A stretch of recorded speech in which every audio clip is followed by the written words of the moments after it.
Welcome to English online class. So now the process continue, the part 2, confession address by C.N. Annadurai. So let's continue the lines.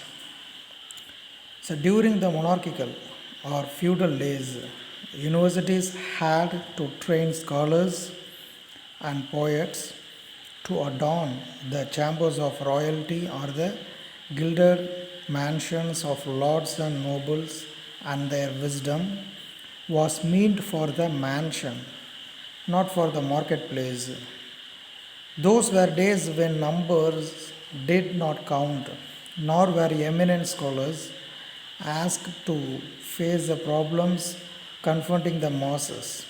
They were content to work in secluded space, far from the din and noise of the common man, and view the costly fabric of philosophy, of poetry, which in turn was to be converted into dazzling garments for the select and privileged.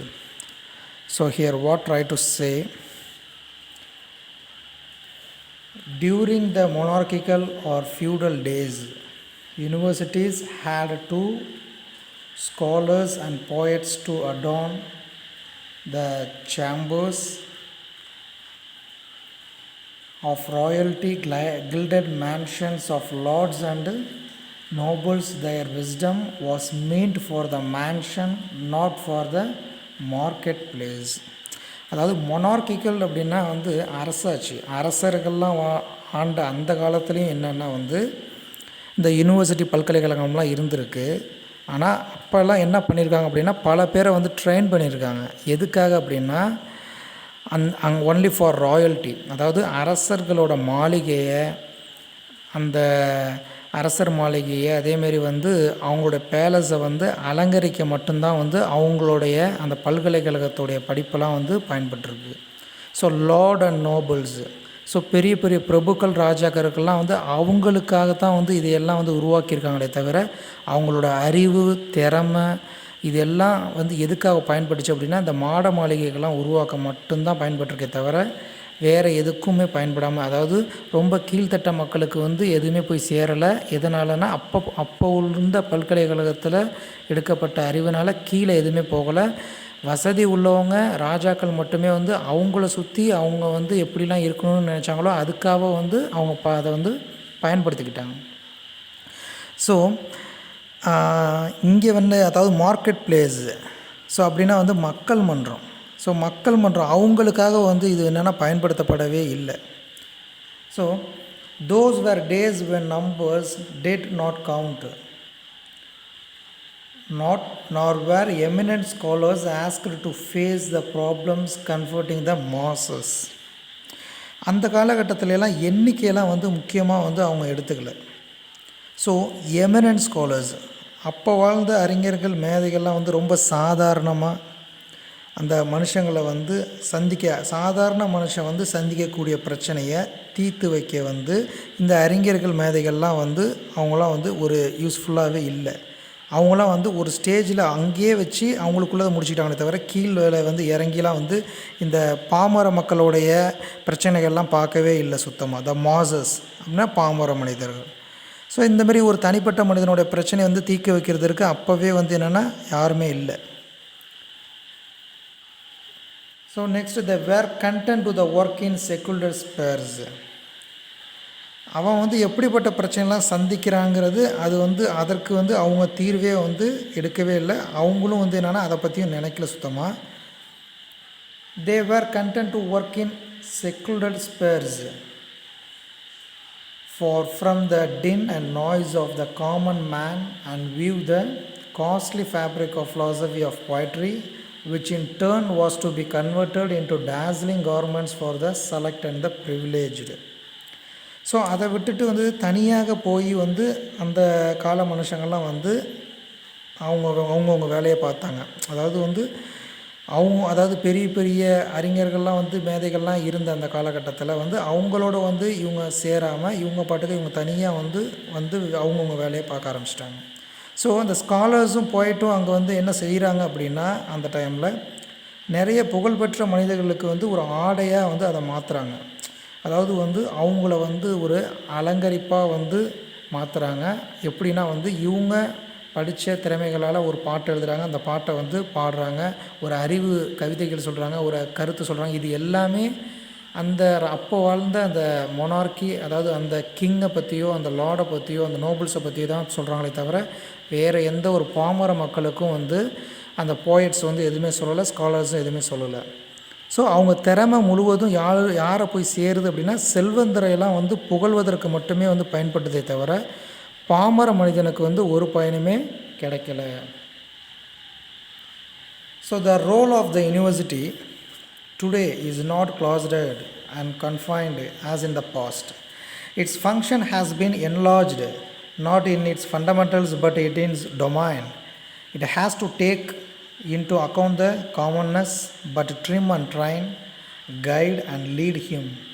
Before being asked to do his duty as the citizen of a democracy, a task which kindles sweet hopes but which demands patience and perseverance, faith and confidence, faith in himself and in others, and confidence in his inherent ability to shoulder and responsibilities.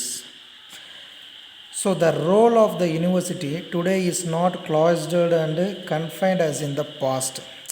முன்னாடி அப்படி இருந்த அந்த யூனிவர்சிட்டிலாம் இருந்திருக்கலாம், ஆனால் இப்போ வந்து அப்படி கிடையாது. ஸோ அப்படி இருந்த போல் இப்போல்லாம் வந்து என்னென்னா எல்லா பல்கலைக்கழகங்களும் வந்து அதில் வந்து ஒரு பங்கு முக்கியமாக இருக்குது. ஸோ அந்த பாஸ்டில் இருந்தாலும் கூட அதுலேயும் வந்து பல்கலைக்கழகத்துக்கு ஒரு பங்கு இருக்குது. அதே நேரத்தில் அதுபோல் இப்போ வந்து பல்கலைக்கழகங்கள் செயல்படுறது இல்லை. அதனால் அதை விட ஒரு முக்கிய பங்கு இப்போ இருக்குது. So it's a function has been enlarged, not it's fundamentals but in it's domain. So இதனுடைய பணிகள்லாம் வந்து என்னென்னா ஒரு விரிவாக்கம் செய்யப்படுது. அதுலேருந்து ஒரு ஃபண்டமெண்டல்ஸ், அது வந்து என்னென்னா ஒரு அடிப்படை கொள்கை கிடையாது, டொமைன், அதனுடைய எல்லைகளை தாண்டி அதாவது ரொம்ப ஒரு ரொம்ப டீட்டெயிலாக சொல்கிறாங்க. ஒரு என்னென்னா ஒரு விரிவாக்கப்படுறாங்க, அதோட ரொம்ப எக்ஸ்பிளைன் பண்ணுறாங்க ஓவராக. இப்போ வந்து முன்னாடி உள்ளது மாரி இல்லாமல் எல்லாருக்கும் எல்லாமும் தெரிகிற மாதிரி வந்து என்னென்னா ஒரு detail explanation. It has to take into account the commonness. பாமர மனிதனை வந்து மைண்டில் வச்சுக்கிட்டு அவனுக்கு உள்ள வேலைகள்லாம் எப்படி இருக்குது, but trim and train, guide and lead him. அவனுக்கு என்ன செய்யணுமோ அவனை எப்படி சீர்படுத்துறது, அவனை எப்படி ட்ரெயின் பண்ணுறது, அவனுக்கு எப்படி பயிற்சி கொடுக்கறது, அவனை எப்படி கைட் பண்ணுறது, எப்படி வழி நடத்துறது. So before being asked to do his duty as a citizen of democracy. So இந்த மக்களாட்சியை அவனுடைய ஜனநாயக கடமை, அதாவது இந்த மக்களாட்சியில் அவனுக்குரிய ஜனநாயக கடமை அவன் செய்கிறதுக்கு முன்னாடி ஆக்சுவலாக வந்து எப்படியெல்லாம் அவனை வந்து சீர்படுத்தணுமோ அந்த மாதிரி சீர்படுத்தி அதேமாரி வழிப்படுத்தி முறைப்படுத்தி அவனை வந்து கரெக்டாக கொண்டு வரணும். A task which kindles sweet hopes. So அவனை வந்து என்ன பண்ணுறாங்கன்னா சீர்படுத்தி செய்கிறாங்க. அதே நேரத்தில் வந்து a task which kindles sweet hopes but which minds demand passions and perseverance, faith and confidence, faith in himself and in others, and confidence in his inherent ability to shoulder the responsibilities. So இந்த வேலை, இந்த டாஸ்க்கை சீர்படுத்துகிற அந்த வேலை, அதாவது அந்த மனசில் வந்து ஒரு இனிமையான எண்ணங்களை ஒரு நம்பிக்கையை ஏற்படுத்தக்கூடியது. ஆனால் அந்த பணியை செய்வதற்கு நிறைய வந்து என்ன செய்யணும்னா பொறுமை தேவை, விடாமுயற்சி தேவை. அதே நேரத்தில் ஒரு மனசில் வந்து என்ன செய்யணும், ஒரு கான்ஃபிடென்ஸ், ஒரு நம்பிக்கையும் நல்ல எண்ணமும் தேவை. ஸோ ஃபெய்த் இன் ஹிம்செல்ஃப். ஒரு பாமரனாக இருந்தால் அவன் மேலே வந்து அவனுக்கு முதல்ல ஒரு நம்பிக்கை ஏற்படுத்தணும். அண்ட் இன் அதர்ஸ், மற்றவர் மேலேயும் வந்து ஒரு நம்பிக்கை இருக்கணும். அவனுக்கு அவனுடைய இயற்கை தன்மை மேலே நம்பிக்கை இருக்கணும். ஸோ இந்த மாதிரி பொறுப்புகள்லாம் அவன் வந்து தாங்குகிற மாதிரி அவனுக்கு வந்து நம்பிக்கையை அவனுக்கு அவன் மைண்டில் வந்து இருக்கிற மாதிரி அவனுக்கு செய்யணும். ஸோ இதுதான் வந்து இந்த இதில் கொடுத்துருக்காங்க. So the common man has become the origin of potential ruler and the duty today. The responsibility today of the universities is to fashion out of him an individual fitted and equipped for the task of making democracy fruitful and effective. While addressing the University of Brussels, Dr. S. Radhakrishnan, our former president, made the following statement: for its proper functioning, democracy requires more qualities than other forms of government. So இங்கே என்ன சொல்கிறாங்க அப்படின்னா, the common man has become the origin of potential ruler. So நான் வந்து origin version, அதாவது ரொம்ப original வெர்ஷனில் போய் பார்த்தேன். அதில் பார்த்தா வந்து என்னென்னா இந்த ரூலர் வரைக்கும் என்னென்னா இதுக்கப்புறம் அந்த ஸ்கிப் ஆகி இந்த டியூட்டி வரையும் என்னென்னா கட் அண்ட் பேஸ்ட் பண்ணியிருக்காங்க. ஸோ அதனால் இங்கே என்ன சொல்கிறாங்கன்னா, லாஜிக்கலாக வந்து கரெக்டாக இல்லாமல் இருந்தாலும் ஆனால் நம்ம வந்து பார்க்கலாம் எப்படி இருக்குன்னு. So the common man has become the origin of potential ruler, and the duty today, the responsibility today of the universities is to fashion out of him an individual fitted and equipped for the task of making democracy fruitful and effective. The common man வந்து என்னென்னா ரூலராக ஆக முடியும். ஒரு common man, ஒரு பொதுவான ஆள், ஒரு சாதாரண மனுஷன் வந்து ரூலராக ஆக முடியும். அவனுக்கு எல்லா பொட்டன்ஷியலும் இருக்குது. ஸோ டியூட்டி டுடே, தற்போது வந்து அவனுடைய கடமை என்ன, தற்போது அவனுடைய பொறுப்பு என்ன, இந்த யூனிவர்சிட்டிஸ் வந்து அவனுக்கு என்ன பண்ணணும், அவனை வந்து எக்யூப் பண்ணணும், அதாவது அவனை வந்து தயார் பண்ணணும். ஸோ ஒவ்வொரு தனிப்பட்ட அந்த நேரத்தில் வந்து ஃப்ரூட்ஃபுல், அதாவது பலன் நிறைய தரக்கூடிய, பயன்மிக்க, அவனை வந்து ஒரு பயன்மிக்க எல்லா வகையிலையும் வந்து அவனை ஒரு பொருத்தமானவனாக அவனை வந்து மாற்றி அவனுக்கு நிறைய வந்து நிறைவுபடுத்தணும்.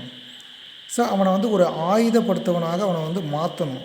ஸோ தற்போது யூனிவர்சிட்டிஸோட முக்கியமான பணி என்ன அப்படின்னா இதுதான். So while addressing the universities of Brussels, Dr. S. Radhakrishnan, our former president, made the following statement: for its proper functioning democracy, more qualities than other forms of government.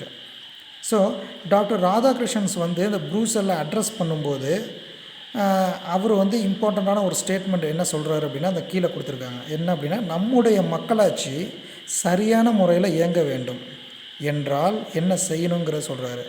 நம்முடைய மக்களாட்சி சரியான முறையில் இயங்க வேண்டும் என்றால் நிறைய குவாலிட்டிஸ் தேவைப்படுகிறது அப்படின்னு சொல்கிறாரு. So it is in the universities that we can develop the true spirit of democracy, appreciation of others' point of view, and adjustment of differences through discussions.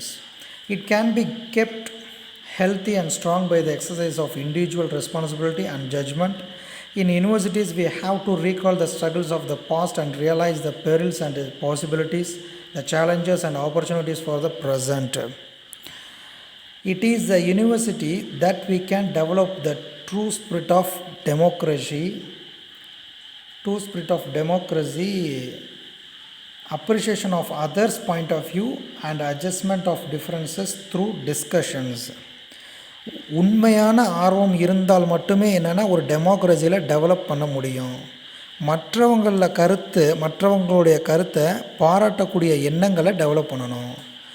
ஒருவேளை கருத்து வந்து வேற்றுமை, அப்படி மற்றவங்களுடைய கருத்தை கேட்கக்கூடிய அந்த சூழ்நிலையில் நம்ம இருக்கும்போது கருத்து வேறுபாடுகள் வரலாம். அந்த கருத்து வேற்றுமைகள் இருந்தால் கலந்துரையாடல் மூலமாக, அதாவது கான்வர்சேஷன் மூலமாக என்ன செய்யணும் அப்படின்னா,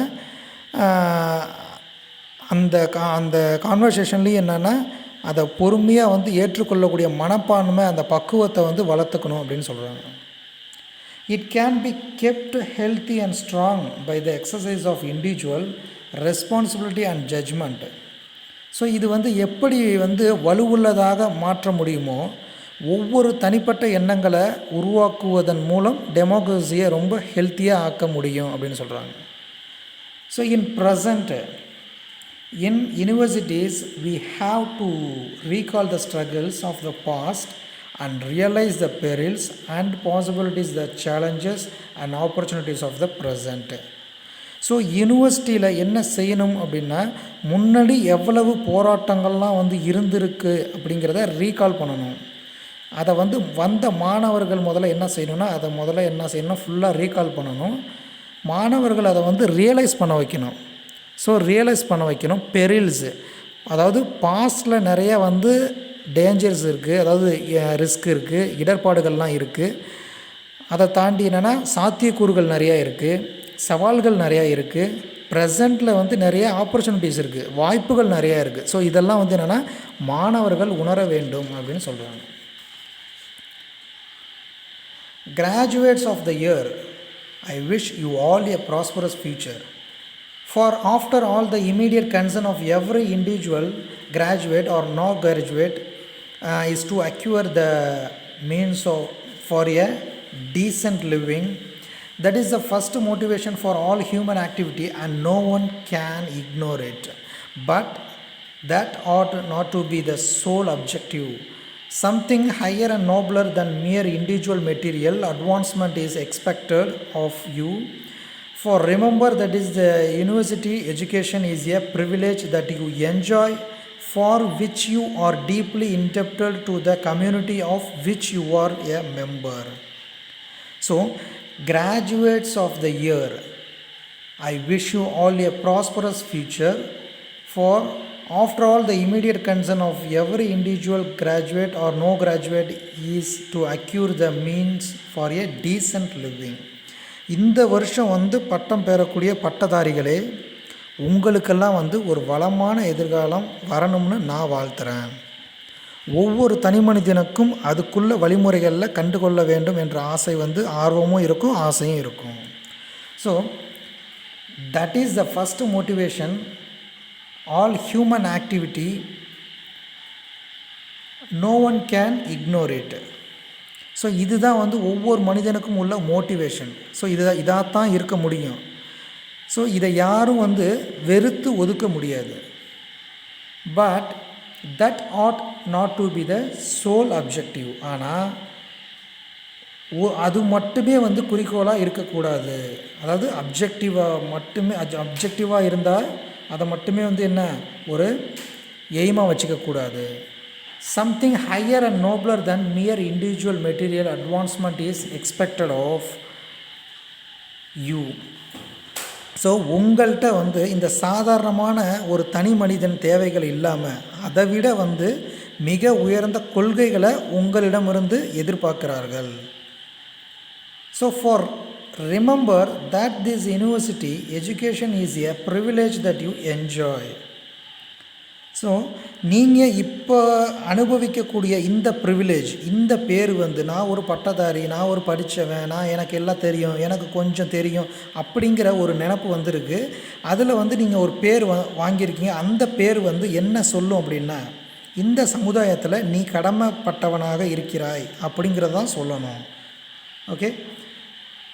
For which you are deeply indebted to the community of which you are a member. So இதில் இந்த சொசைட்டியில் நீ ஒரு முக்கியமான ஒரு பர்சனாக இருக்க. ஸோ இந்த ஒரு பேருக்காக நீ என்ன செய்கிற அப்படின்னா கடமைப்பட்டு இருக்கிறாய் அப்படின்னு சொல்கிறாங்க. ஸோ ரிமைனிங் பேராகிராஃப் நம்ம பார்ட் 3ல் பார்க்கலாம். தேங்க்யூ. Thanks to all.